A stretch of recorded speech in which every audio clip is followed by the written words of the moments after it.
ini kita nggak tahu apa yang terjadi. Boleh jadi setan menggoda kita, akhirnya mengajak kita kepada kebiasaan kita yang dulu. Assalamualaikum warahmatullahi wabarakatuh. Waalaikumsalam. Alhamdulillah, masya Allah. Guys, nih kali ini kesempatan yang masya Allah Ustaz, Anda bisa mampir tempat Ustadz Fazlur di MHI ya Ustadz. Alhamdulillah. Jadi MHI itu markas hijrah Indonesia, benar Ustadz? Betul. Nah, masya Allah itu. Jadi mungkin perkenalan singkat dulu tuh Anda sempat ketemu sama Ustadz di AKL ya Ustadz? AKL ya, betul. Di AKL, cuma belum ngobrol banyak, tapi alhamdulillah berkat ya wasilah ya Ustadz, beberapa teman-teman terus dikenalin sama Ustadz, dan kali ini bisa mampir juga ke Ustadz Fazlur di MHI. Nah kebetulan kan pas banget nih, jadi kan beberapa banyak banget nih Ustadz yang nanyain soal hijrah gitu kan, apalagi anak muda. Jadi kebetulan pas banget temanya sama Ustadz Fazlur, dan beliau adalah founder ya Ustadz. Iya, Founder dari MHI. Founder juga wakil dari MHI, masya Allah. Jadi secara singkat tuh kalau MHI itu apa sih Ustadz? Ya baik, Rabbi shrah li sadri wa yassir li amri wahlul 'uqdatam min lisani yafqahu qawli. Terima kasih untuk Akhifian yang sudah menyempatkan waktu sharing kita obrol di sini ya, singkat masalah tentang hijrah. Dan tentu untuk membahas hijrah ya secara luas dan lebih dalam untuk waktu singkat ini nggak bisa. Cuma saya ingin sampaikan ke teman-teman bahwasanya hijrah itu bahasa simpelnya perubahan. Lu ingin berubah itu disebut dengan hijrah. Ada yang perubahan dari tadinya pelaku maksiat menjadi pelaku ketaatan.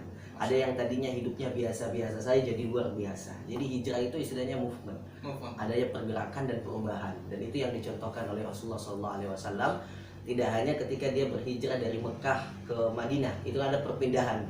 Tetapi hijrah juga itu adalah adanya pergerakan ya antara satu individu ke individu yang lain, atau dari satu tempat ke tempat yang lain. Gitu. Jadi secara tidak langsung kalau orang-orang yang mungkin kayak tadi antum bilang maksiat ya kan, jadi perubahan dari sesuatu yang mungkin kurang baik.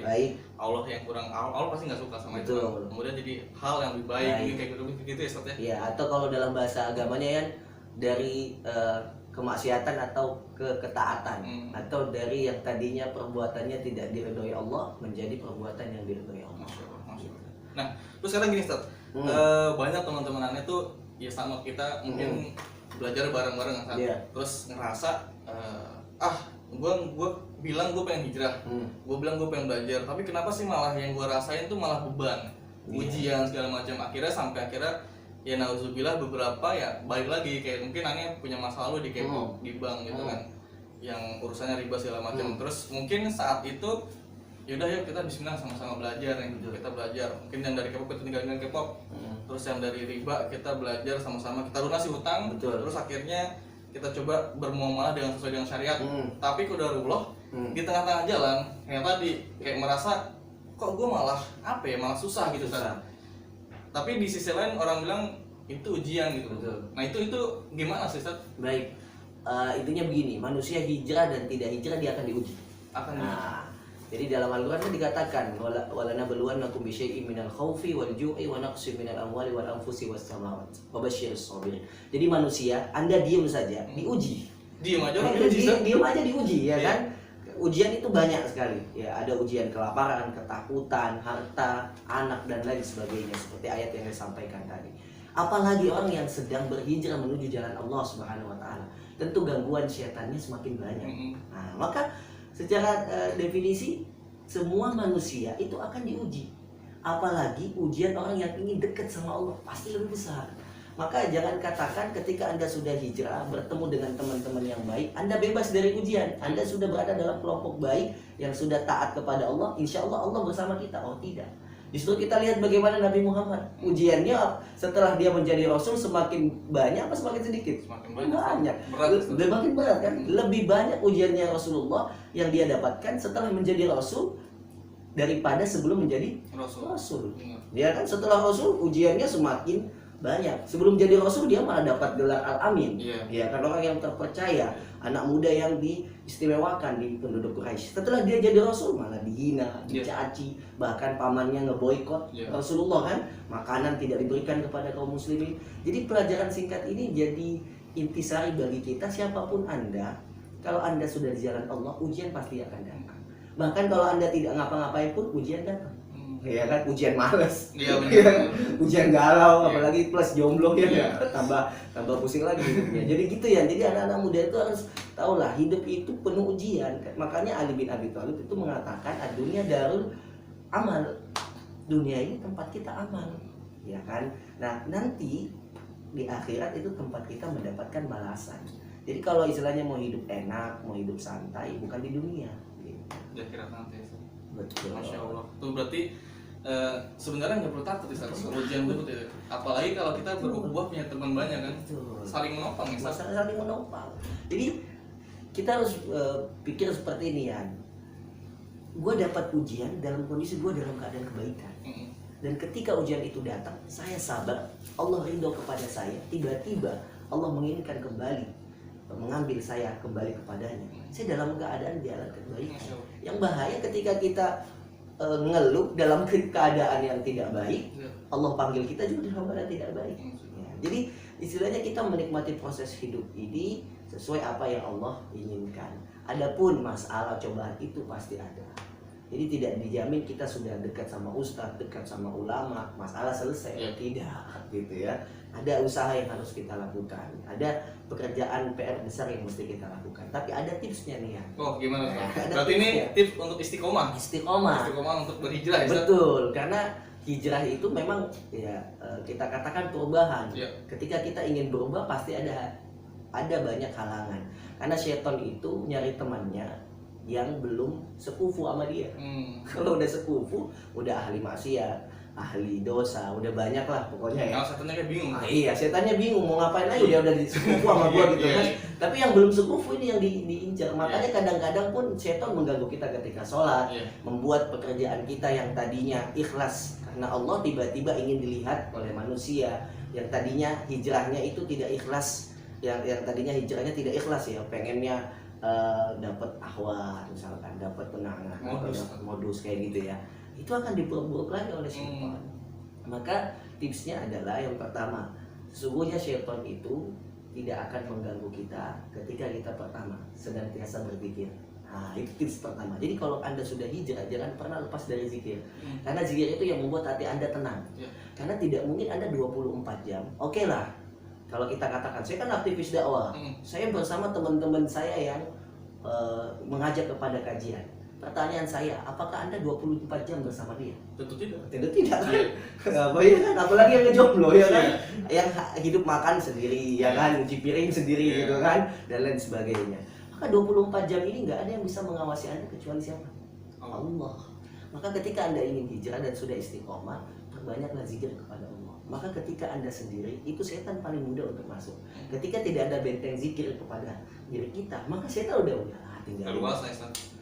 Setan masuk, udah bisikan was-wasi setan tuh masuk. Udahlah, ngapain lu capek-capek hijrah, lu udah enak nih bang, gaji udah banyak, ya kan? Lu ngapain pindahin di Kipa, udah terkenal, ya kan, teman banyak, akses mudah. Setan masuk, oh iya betul juga ya. Karena nggak kuat bentengnya, ya sudah akhirnya dia pindah kembali lagi. Meskipun teman di sekelilingnya juga mendukung, tapi kalau udah was-wasi syaitan kan sudah nggak bisa lagi menahan. Nggak ada yang saya tahu ya kan? Betul. Jadi yang tips pertama itu zikir. Betul. Masya Allah. Kalau misalkan dari situ bisa juga Ustaz karena bawaan lingkungan Ustaz. Ya, pasti itu bisa ya. Jadi selain kita kuatkan zikir ya, yang kedua adalah itu tadi suhbatus soleh, teman yang baik. Ya. Jadi teman yang baik itu nggak mesti soleh-soleh banget. Minimal dia saya kasih rumus mencegah Anda dari keburukan. Meskipun dia tidak mengajak Anda kepada kebaikan, minimal kalau Anda ingin buat maksiat dia jangan bro, itu nggak bagus. Kan tidak semua teman kita itu bisa kita inginkan seperti ulama, ustadz yang kadang kita salah langsung diceramain dikasih ayat, kan nggak semua. Dan susah untuk menemukan teman seperti itu. Ya maka gimana Ustaz temannya kalau kita mau mengatakan teman yang soleh, minimal dia mencegah Anda dari perbuatan yang tidak baik. Anda ingin melakukan, enggak bro, jangan lakuin, itu nggak baik. Itu minimal.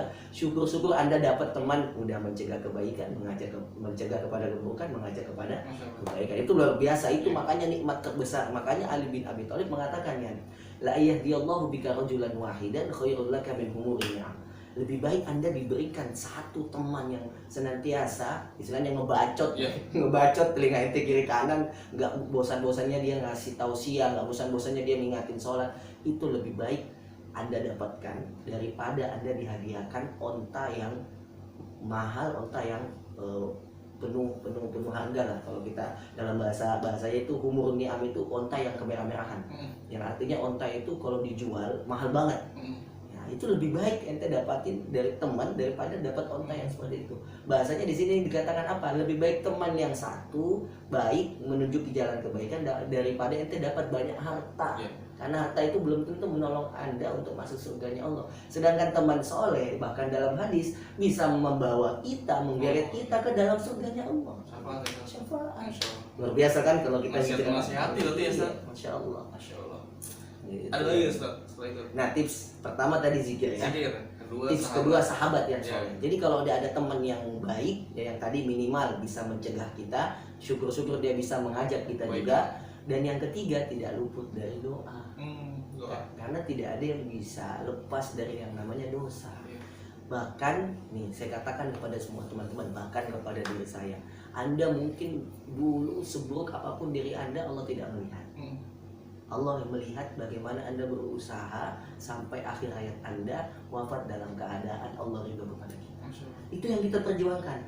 Nah, tapi untuk ke situ kan susah. Apalagi nih, mohon maaf, yang baru hijrah dan dia tidak kuat zikirnya. Temannya juga pun masih pas-pasan ya kita katakan. Apa yang harus dia lakukan? Doa. Doa terus minta sama Allah, ya Allah, berikan saya kemudahan untuk mempelajari agamamu, untuk mempelajari syariatmu, untuk mengenal hamba-hambamu yang soleh. Doa, saya selalu berdoa ya. Saya ketika ingin membuat markas hijrah ini bersama abang saya Ustaz Fauzi ya, saya berdoa, ya Allah, datangkanlah hamba-hambamu yang soleh, anak-anak muda yang soleh yang bantu perjuangan dakwah saya di MHI. Karena saya tahu ya Allah, saya tidak akan mampu mengemban amanah yang besar ini berdakwah dengan ya kekurangan diri saya. Nah, Anda doa sama Allah, apa hajat Anda? Ya Allah, saya tahu hijrah saya ini masih istilahnya newbie. Saya newbie banget ya. Iya. Kadang-kadang juga yang masalah ini udah newbie songong. Ya kan? Songongnya apa? Udah berani ngelawan ustadz ya kan, udah berani apa mencela ustadz, bahkan menghina ustadz. Jadi yang tidak baik. Ya udah newbie dakwahnya, baru hijrah. Kemudian dia tidak ingin doa kepada Allah. Dia tidak ingin meminta petunjuk Allah. Karena sesungguhnya hati itu milik Allah. Hati ini yang bisa mengendalikan itu untuk selalu kita istiqomah ke Allah. Karena nggak ada yang menjamin kita hari ini dalam keadaan kebaikan, sejam setelah ini kita nggak tahu apa yang terjadi. Boleh jadi setan menggoda kita, akhirnya mengajak kita kepada kebiasaan kita yang dulu. Maka 3 tipsnya ya: zikir, teman yang soleh, doa. Kalau sudah punya ini, insya Allah hijrah kita mudah-mudahan husnul khatimah sampai akhir hayat. Karena yang tadi saya sampaikan ya, Allah tidak melihat awal mula hidup kita, akhir.